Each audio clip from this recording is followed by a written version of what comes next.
And I'm back with another in the series of today's fun kind of or lighthearted kind of videos. I will be, for those of you wondering, I will be following up on my shadow work. On my shadow work video from last week. So there is a follow-up to that one. I promise. If you haven't seen it, go over. It's on my channel. It's last week's video. It's shadow work, and I think the subtitle is Inigo Montoya. You keep using that word. The comment section is pure gold. So thank you. If you're watching this video and you commented there, thank you. The comment section on that video is just pure gold. I just love how everyone waded in with what their thoughts were, and I don't have to agree with you to appreciate your opinion. You know what I mean? It's like I would hate. See, I have a pet peeve. I can't stand living in an echo chamber. I don't want to just hear from people who agree with me. I want to hear from everybody, because variety is the spice of life, people. All right. So this video, in light of my previous video, the Ryder Tarot, I thought, you know what, maybe I need to talk a little bit about some boomerang decks.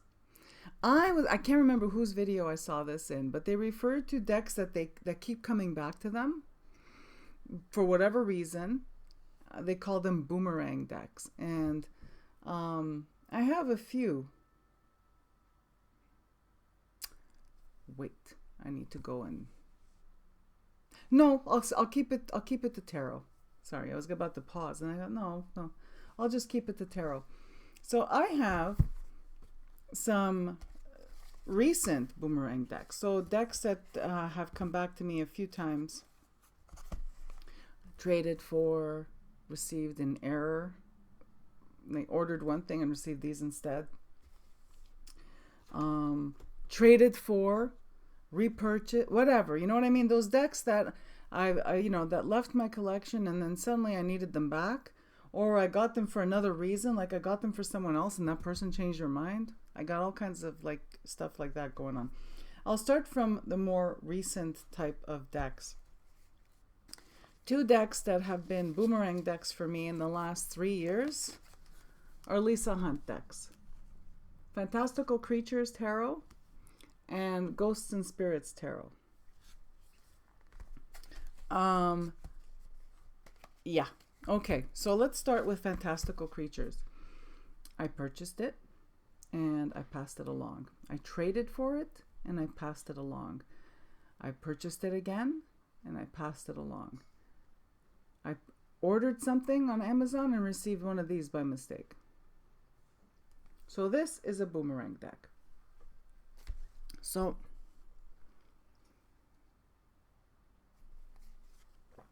you may have seen this. I featured this before on my channel. I love Lisa Hunt's art. Okay? I love it. But it's too freaking small. This is like, I never had shadowscapes, but I hear, I watch a lot of videos, right? And a lot of people mention shadowscapes. And to me, this is my shadowscapes, Lisa Hunt's art. Because this is too freaking small, and I'm middle-aged, people. This is hard.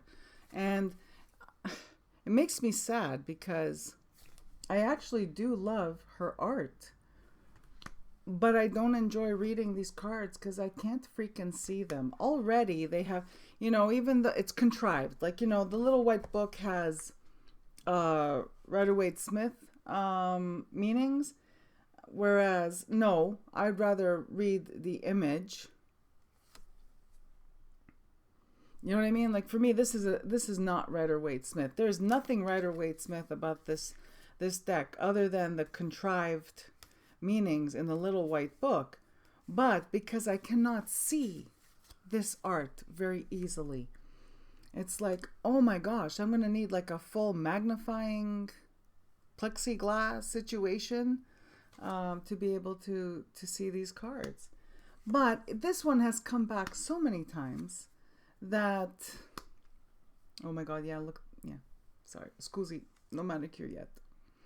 This one has come back into my life so many times. This last one has really nice cardstock. I think this, I'm thinking that, you know what, I'm just going to hang on to it.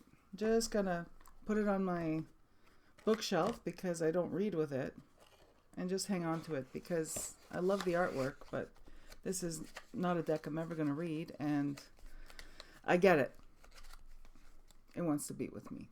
So the next one, I don't know how many of these have passed through my hands, but this is the last one. This one, oddly enough, I was missing it. I went onto Amazon and it's gone. So I don't know if Lisa Hunt decks are all out of print. I don't know if they're being reprinted borderless and now I'm like, whatever. But honestly, if these came out borderless, I'd probably get them. I was missing this one because it's the season. So I went on to Amazon Canada. It wasn't there. I went on to the metaphysical shop that I often order from online, right? Yeah, Canadian metaphysical shop. They didn't have it. So I went to Book Depository. I got a freaking first edition. This is a first edition. And I knew it right away because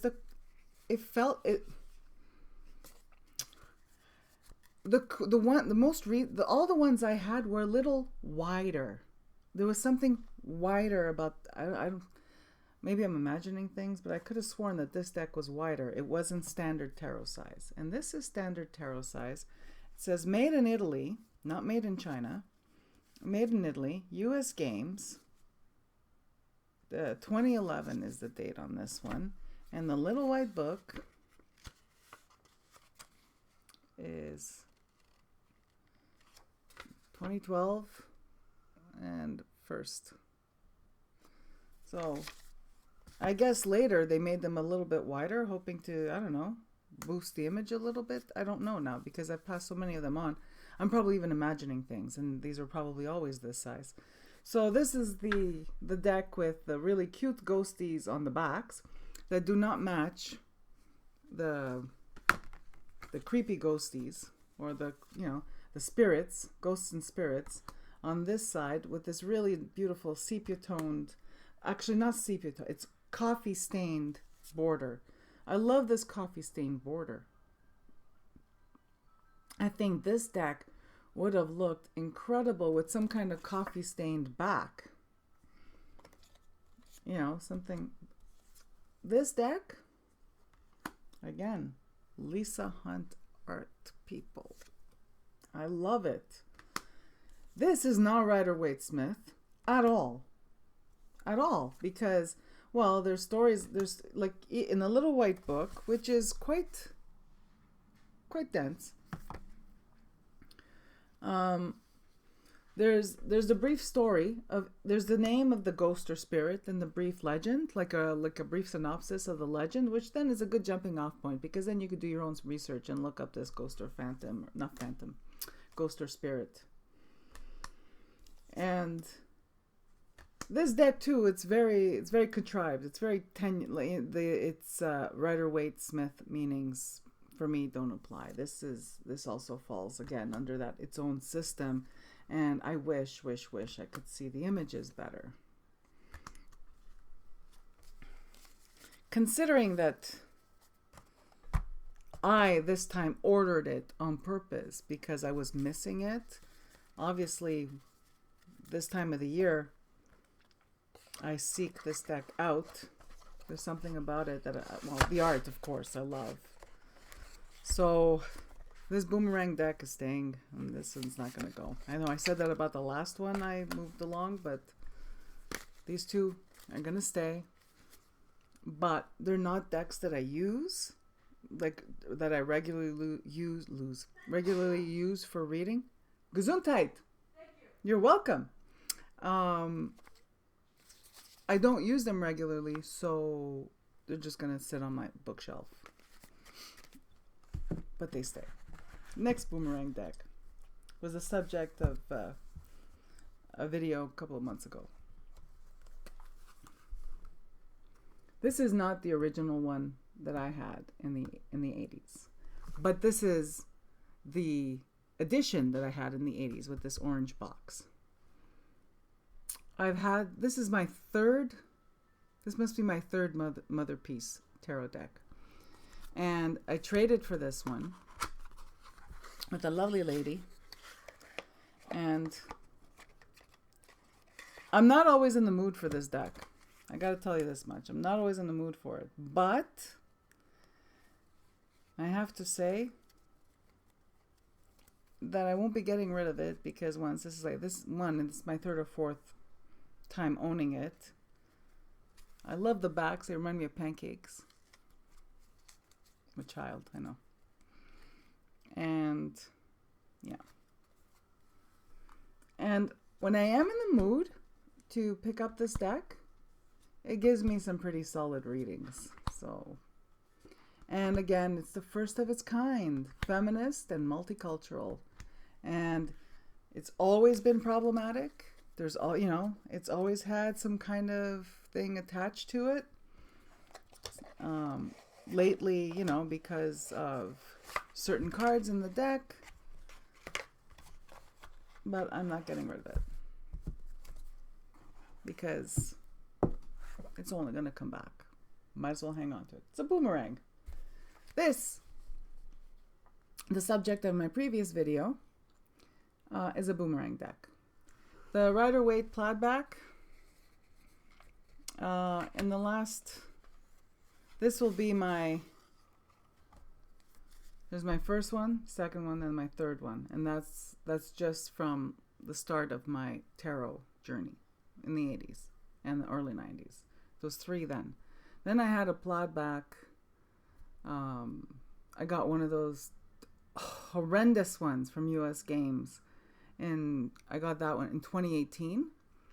And with the digital font and like the garish like colors, cardstock, horrible. I had the giant Ryder Waite from the one printed in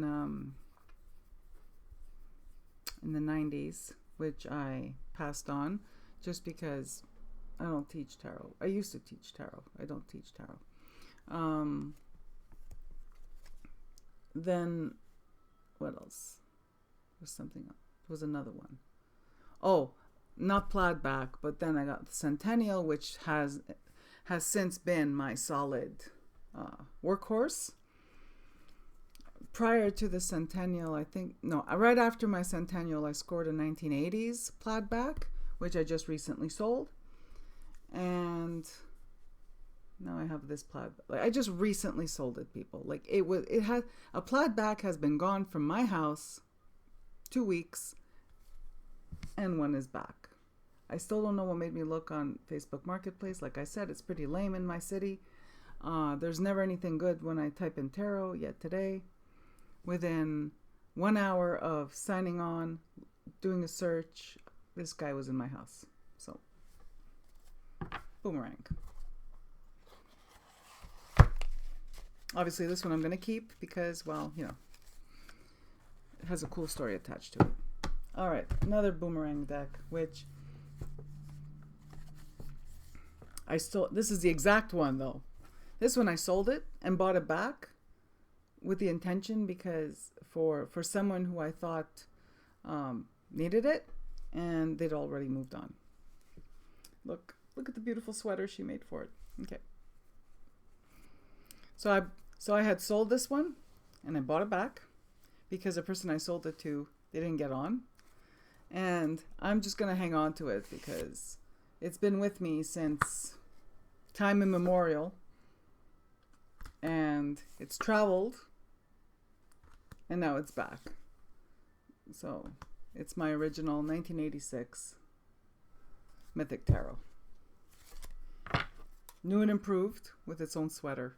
Seriously, some people are so freaking talented. Look at this. Oh my God. I crochet a drawstring tarot bag and I'm impressed with myself. And then I receive something like this that looks like a freaking designer sweater for a tarot deck. All right. So, and my next boomerang deck. This guy, a little dusty on top because the box was on my shelf and the cards were in a bag. This guy, I had him in the early 90s, didn't get on with him. No, it was mid to late 90s. Didn't get on with it. Don't know what happened to it. Traded for it about 5 years ago. I think about 5 years ago I traded for it. No, it may have been 2017. I don't know. I don't remember. But it was when I was living in this house, so it can't be longer than 7 years. I did a cull of my tarot decks. This one went in the giveaway box. This one, literally, right after I put in the giveaway box, for whatever reason, it kept showing up in my YouTube recommended feed. Different YouTubers, different years, the Osho Zen. And I thought, okay, this is just bizarre. So I pulled it out of the box, the giveaway box, the to rehome box, not my purgatory box. That's a different thing. I looked through it and I thought, you know what? I'll just keep it in its box and put it on my shelf. Because we've been together for a long time. It's it's the same edition as my 1990s one that I don't know what happened to it. Look, I just gave it away or whatever. Which is pretty much what I do. And I did a quick reading for myself when I pulled it out of the box. And I thought, oh, geez, I'll keep it. Because you know what? This one has the potential to be a boomerang. And those are my boomerang decks. So I figure not to make a third video on like just decks, right? Thought I'd share with you some additions to my deck family. So what culling my collection did for me was it helped me truly see what it is my taste is in decks. So these boomerang decks are like pretty, you saw they're all over the place, right? Motherpeace, Ghosts and Spirits, the Ryder Tarot's that's different. The Ryder Tarot is a classic, right? It's traditional, and I'm going. If any of you are wondering, since it's like in excellent condition, I'm going to use the hell out of this thing. I'm going to enjoy it.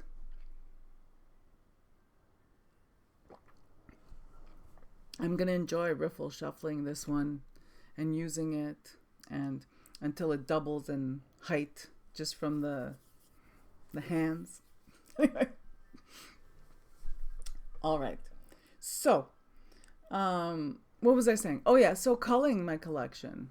And oh my gosh, I have to say that I'm really enjoying that all that negative space on my tarot shelves is really, I'm really enjoying that.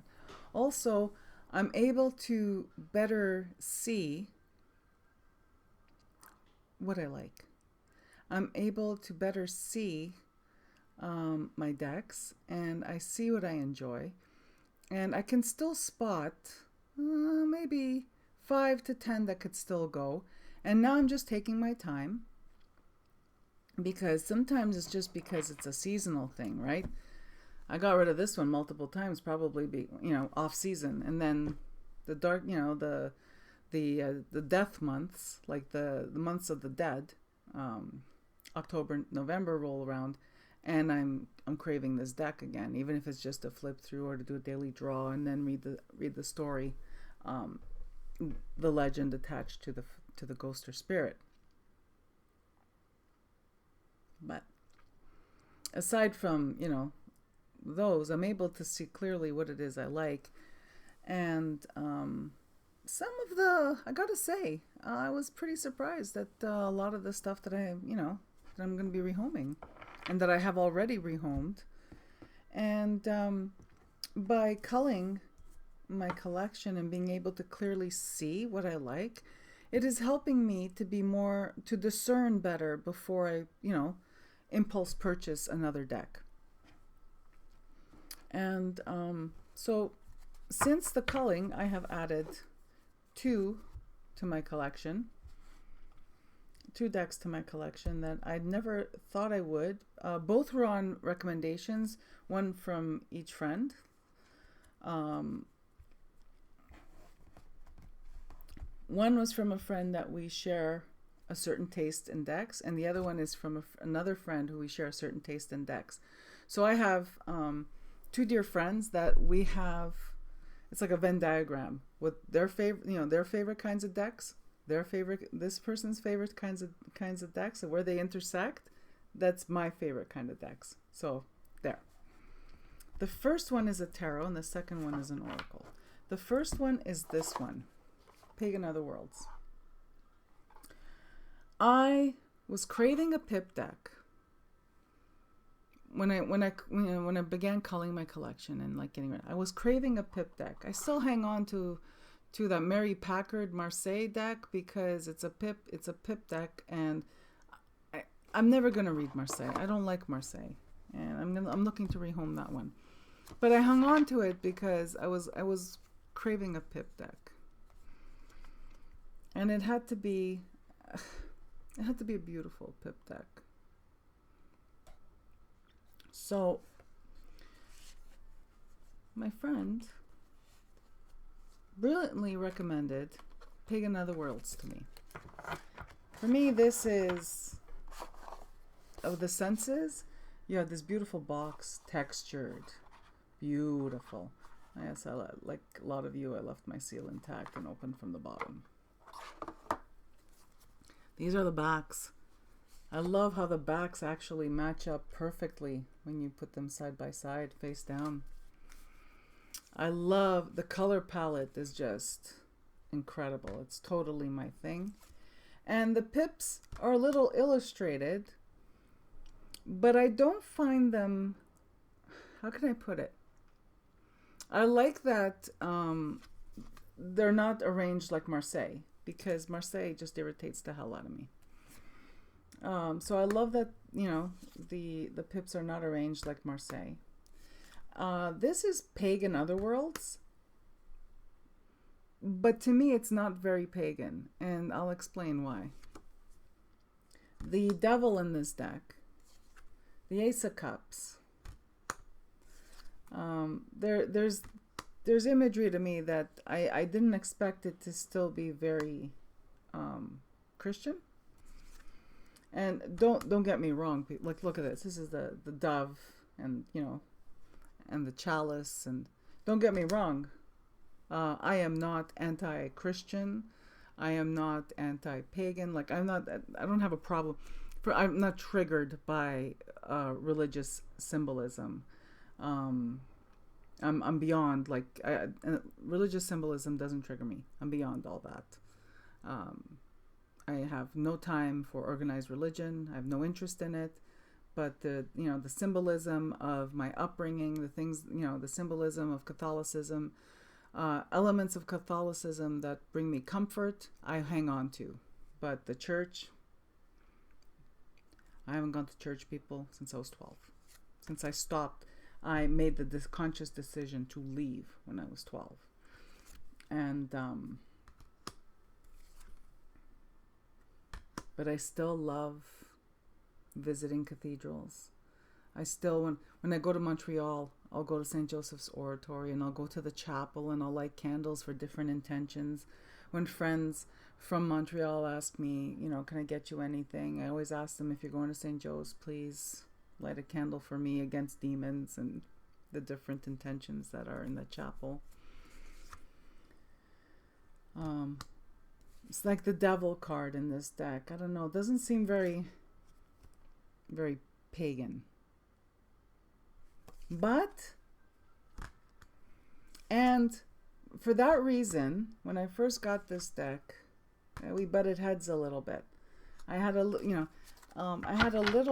I thought it was beautiful. Like, the aesthetic is totally my thing. I thought it was beautiful, but me being a literal creature, you're called pagan otherworlds, and I see all this Christian symbolism, or what I identify as Christian symbolism. And I'm thinking, okay, you know what I mean? It's like there are pagan decks. Druidcraft, very pagan. Wildwood, even more pagan.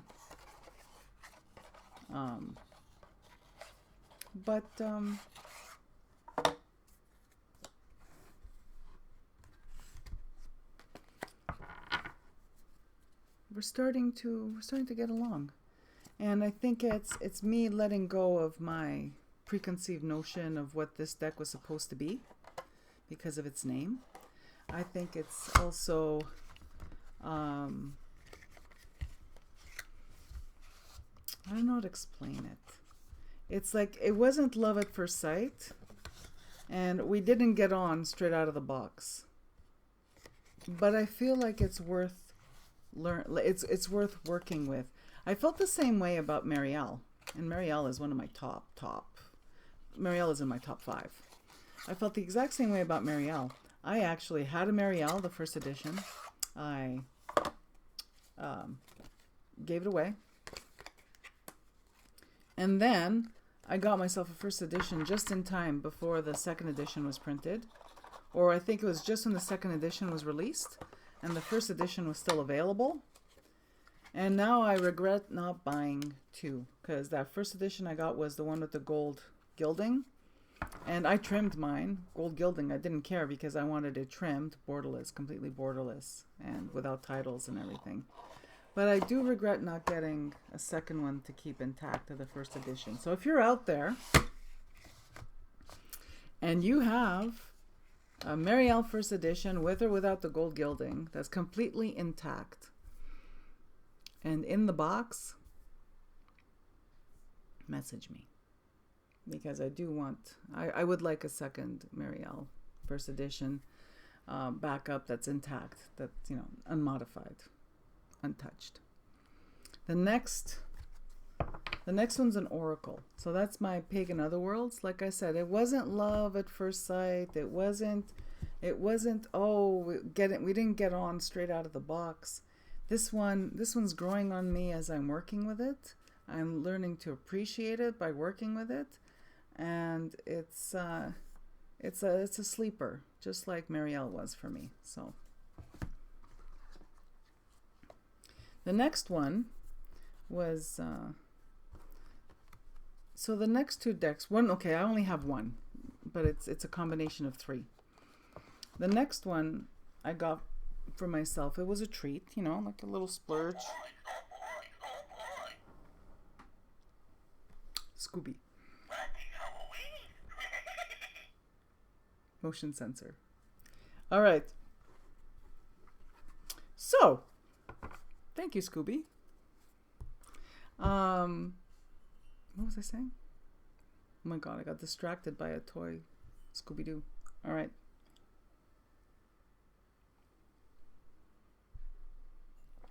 And the next deck is a splurge. I got this to treat myself because I hadn't I just felt like treating myself to something I really wanted. You know what I mean? It's like I culled a whole bunch of decks and I decided that I'm not going to settle anymore. Okay? If I'm not going to settle for the ones that are almost or good enough or close enough to the one that I want. From now on, if I want the deck and it's a little spendy or whatever, I'm just going to save up for it. Save up for it and like sleep on it and make sure I really want it. This one, I slept on it for a long time. This one, I almost missed out. And I'm glad I pulled the trigger when I did, because I would have been sad if I'd missed out, because this one really was love at first sight, straight out of the box. This one's been reading for me. It doesn't read, it sings for me. This one is incredible. And I don't know what took me so long to get it. You know what? It was on my radar, but not. And I'll tell you why. Because this one is, because of my profession, it's a little bit of a, it's not that it's a no-brainer.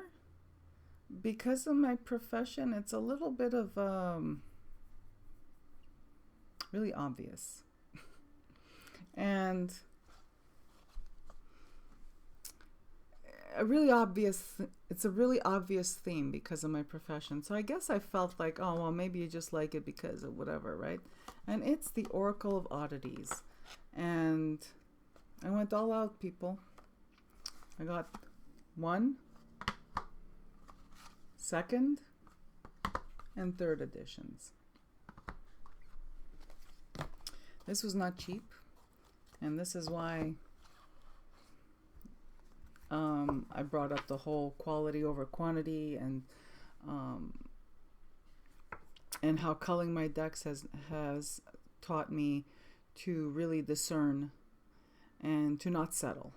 And I think that's how I ended up accumulating a lot of decks. You know what I mean? I was trying stuff out because it was, it's like you could try out 6 different decks, or like in the case of what these cost me, I could try out 5 different decks, or 4 or 5 different decks, and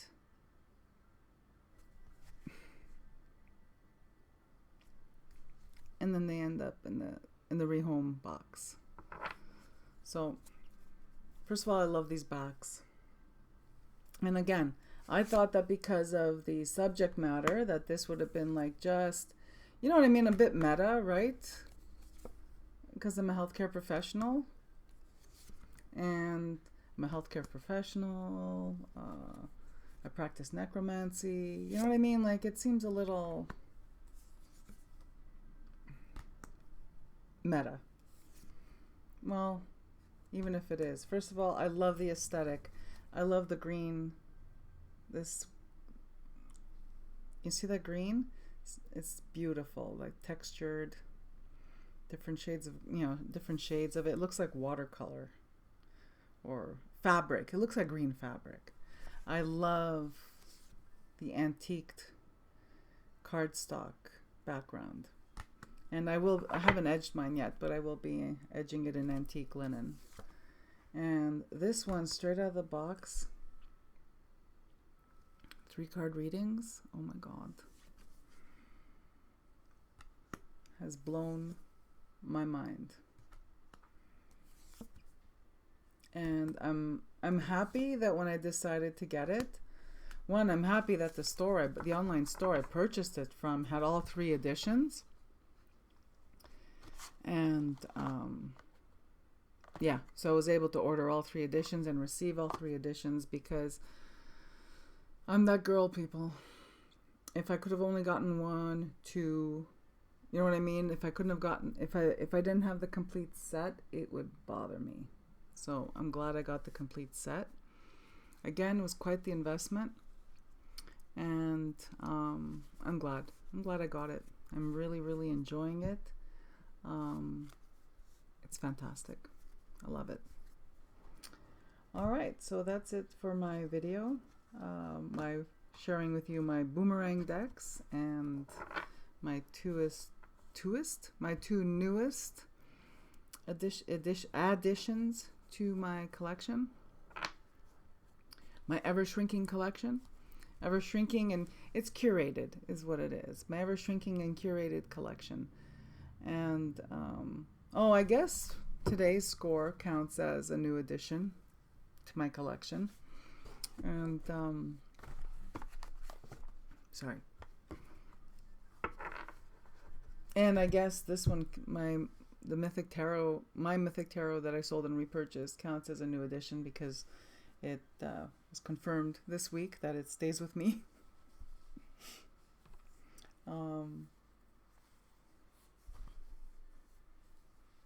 So yeah, sorry, I'm tying up this cute little sweater because it's just freaking adorable. So that's it for me for this video. And I don't know. You know what I'd like to hear? Can you share in the comments section? Do you have a boomerang deck? Do you have more than one boomerang deck? Now, boomerang, like, you know, and if I had to say, I'm trying to think if I have any boomerang oracle decks. And the first two that pop in my mind are Medicine Cards, Jamie Sam's, because that's my second one. I've always had one. It's like I had one. I had the first one. I don't know, something happened to it. It got lost in a move. So it came back in my life, or I just replaced it. So maybe it's not a boomerang deck. And Brian Froud's Fairies, because I had it, and it's not my first one. It's the one I currently have, I think, is my second or third one. I'm not sure. But that one I'm going to hang on to. So I didn't feature my oracle decks because it's just those two. I didn't want to get up and go get them. All right. Well, thank you so much for joining me. Please, in the comment section, please share with me, do you have any boomerang decks? I have, for me, it's like, that concept also applies to books. I have books that I have multiple copies of. Oh my gosh, here's one of them. This is my second hardback copy, and it's probably my third copy that I actually own that's on I have two on my shelf. I think I have a paperback, a hardback just like this, and this one came with the deck today. So now I have a few of these. This is not the best book, but it's the pictorial key to the tarot. Pictorial key to the tarot by A.E. Waite, right? So it's his meanings. Anyway, so yes, please share with me. Oh my God, I'm rambling. Please share with me in the comments. Do you have any boomerang decks that you pass along and come back into your life, whether you receive them by fluke, bump into them secondhand, get them in a trade, suddenly feel compelled to reorder them even though you rehomed it I don't know how many times? Please share. All right, thank you so much, and I'm wishing you all, wherever you are, a beautiful day. Bye-bye.